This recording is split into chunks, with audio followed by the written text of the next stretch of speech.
ఏం చేశారు మీరు అప్పట్లో మున్సిపల్ చైర్మన్ అయిన తర్వాత? మీరు నల్గొండ మున్సిపాలిటీని ఏ విధంగా అభివృద్ధి పథంలో నడిపించారు? ఉన్న వనరులు ఏవైతే ఉన్నాయో ఆ వనరులని సద్వినియోగం చేసుకొని పట్టణ అభివృద్ధి కోసం విశేషమైన కృషి చేయడం జరిగింది. అది ఏం చేశారంటున్నా? ప్రతి ఒక్కరూ పట్టణాభివృద్ధి కోసం విశేషమైన కృషే చేస్తారు. ఎవరు విశేష కృషి కాకుండా ఇతర కృషి చేయరు. అందరూ చేసే కృషి మీరేం చేశారంటున్నా? ఎలాంటి అభివృద్ధి చేశారు? పార్కులను డెవలప్ చేశాము, డ్రైనేజీ సిస్టమ్ని ఆధునీకరించగలిగాం. ఇది చింతా సాంబమూర్తి గారి పీరియడ్లో జరిగిన అభివృద్ధి. ఇది చింతా సాంబమూర్తి గారి హయాంలో నిర్మించబడిందని చెప్పుకోదగ్గ అభివృద్ధిది ఏముంది నల్గొండలో అని అడుగుతున్నాం. అప్పుడు రోడ్ల నిర్మాణం చేశాము. అప్పుడు ఏ రకంగా రోడ్లు లేవా? అప్పుడు ఎట్లా పరిస్థితులు ఉంటే అతుకుల గతుకుల చితుకుల అప్పటి వరకు నల్గొండ మున్సిపాలిటీలో రోడ్లు లేవా? మామూలు ఉండే. మురికి వాడాలని అభివృద్ధి చేసేటందుకు చర్యలు చేపట్టాం. State government, central government funds తీసుకొచ్చి ఆనాడే. ఎంత తెచ్చారు మీరు అప్పట్లో ఫండ్స్? చాలా తీసుకొచ్చినాం. చాలా అంటే కొంత ఏదో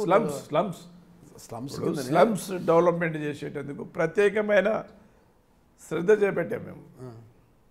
ఇట్లా అభివృద్ధి పదంలో ఆనాడు ఉన్నటువంటి వనరులు చాలా తక్కువ.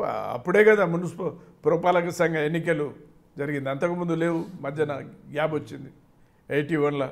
ఎలా ఉన్నది మీకు? అంజయ్య ముఖ్యమంత్రిగా ఉండే.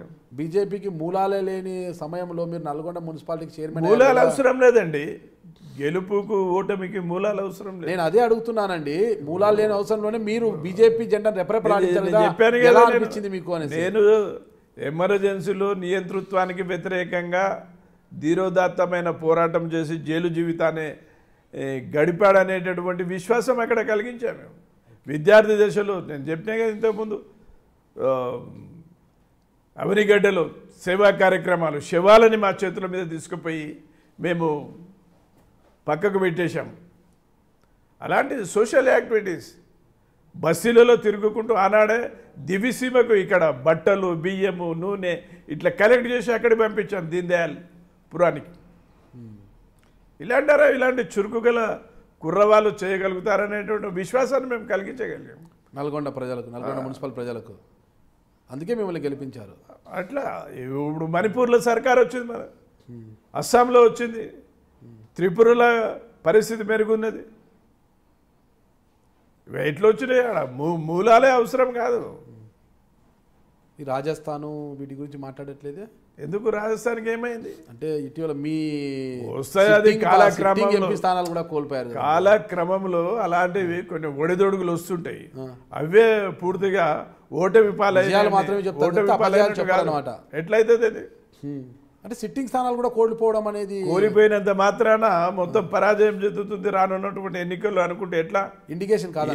ఏం ఇండికేషన్ అండి? ఇవాళ త్రిపురలో ఏముండే 1.5 ఉన్న శాతం, మొన్న 5% వచ్చినాం. ఇప్పుడు అధికారం రాబోతుంది.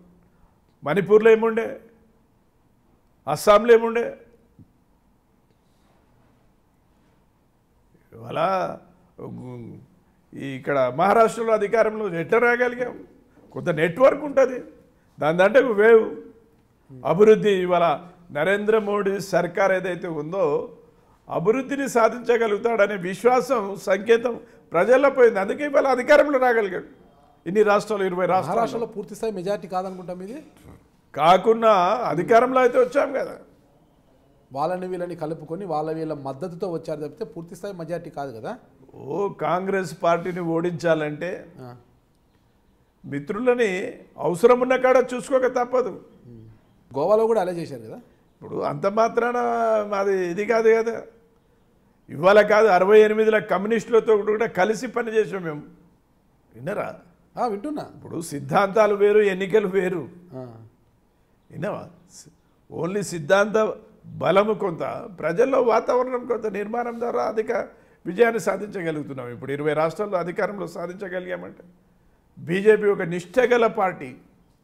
దేశ సమైక్యత, సమగ్రత, సమాజంలో సమరత నిర్మాణం చేసేటందుకు, సమాజంలో స్వాభిమానాన్ని, సమాజంలో దేశభక్తిని నిర్మాణం చేసేటందుకు పనిచేస్తుందనేటటువంటి సిగ్నల్స్ ఇవాళ దేశవ్యాప్తంగా పోయి సిద్ధాంతం ఒక్కటే కాదు, అభివృద్ధి. ఇవాళ కులం, మతం, భాష, వర్గం, వర్ణం అనే తారతమ్యమే లేదు. ప్రజలంతా ఒకటి, దేశమంతా ఒకటి, మనమంతా భారతీయులమనే ఆలోచన సమాజంలో విస్తరింపజేయగలిగింది బీజేపీ. అందుకే ఇవాళ అస్సాంలో, మణిపూర్ లాంటి ప్రాంతాల్లో అధికారంలో కలిగింది ఈ పరిస్థితి. అస్సాంలో అనేక మంది వ్యతిరేక ఓటర్స్ ఉన్నారు. ఇవాళ వాళ్ళంతా సానుకూలంగా ఎలా కలిగారు? బీజేపీలో జాతి భేదం లేదంటారా? జాతి భేదం ఎలా ఉంటుంది?